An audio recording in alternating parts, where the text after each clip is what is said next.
Dear viewers, কেউ আসেনি, কেউ যায়নি, কেউ খায়নি, এই ধরনের কথাগুলি তোমরা কিভাবে বলবে? ভিউয়ার্স, এই ধরনের কথাগুলি বলতে হলে তোমরা নো ওয়ান ইউজ করে খুব সহজেই বলতে পারবে। যদি তোমরা বলতে চাও কেউ আসে না, তাহলে এর জন্য বলবে নো ওয়ান কামস।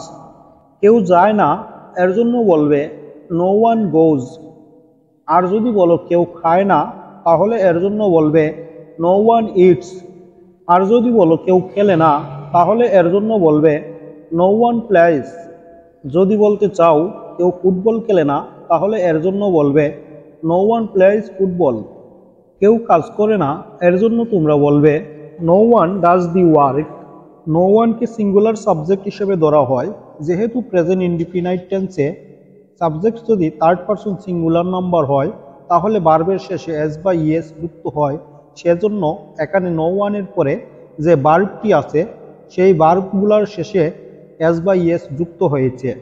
নেক্সট, এখন যদি তোমরা বলতে চাও কেউ আসেনি, তাহলে এর জন্য বলবে নো ওয়ান কেম। এখন প্রশ্ন হলো, এখানে কাম না হয়ে কেম কেন হলো? কেম হয়েছে এজন্য যে কেউ আসেনি বলতে অতীতে কেউ আসেনি এটি বোঝানো হয়েছে। এজন্য এখানে ভার্ব হিসাবে কাম না হয়ে ভার্বের ফার্স্ট ফর্ম কেম হয়েছে। তাহলে তোমরা এভাবে আরও বলতে পারো, কেউ যায়নি, নো ওয়ান ওয়েন্ট। কেউ খায়নি, নো ওয়ান এইট। কেউ ভাত খায়নি, নো ওয়ান এট রাইস। কেউ বাজারে যায়নি, no one went to the market. কেউ কাজে আসেনি, no one came to work. কেউ কথা রাখেনি, নো ওয়ান স্পোক।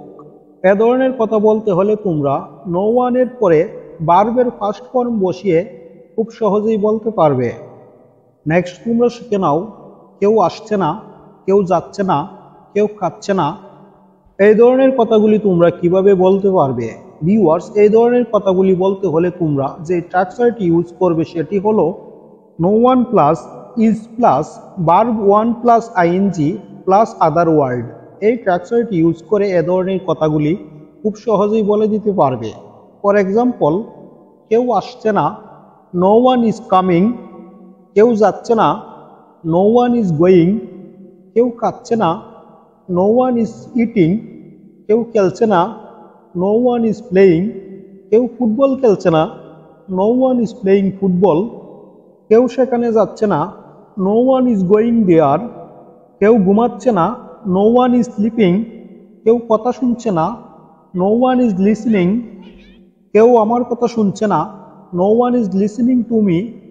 এভাবে তোমরা নো ওয়ানকে প্রেজেন্ট কন্টিনিউয়াস টেন্সে ব্যবহার করতে পারবে। নেক্সট, তোমরা শিখে নাও ফিউচার টেন্সে নো ওয়ানকে কিভাবে ব্যবহার করতে হয়। যদি তোমরা বলতে চাও কেউ যাবে না, তাহলে এর জন্য বলবে নো ওয়ান উইল গো। কেউ আসবে না, নো ওয়ান উইল কাম।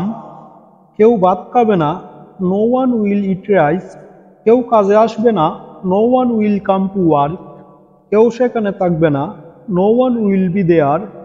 কেউ মনে রাখবে না, no one will remember. Viewers, এভাবে তোমরা নো ওয়ানকে বিভিন্ন টেন্সে ব্যবহার করতে পারবে।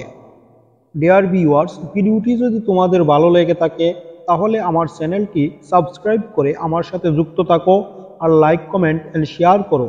তোমাদের একটি লাইক এবং একটি সাবস্ক্রাইব আমাকে এ ধরনের শিক্ষণীয় ভিডিও বানাতে উৎসাহিত করে। আজ এ পর্যন্তই, ভালো থাকো সবাই, আল্লাহ হাফেজ।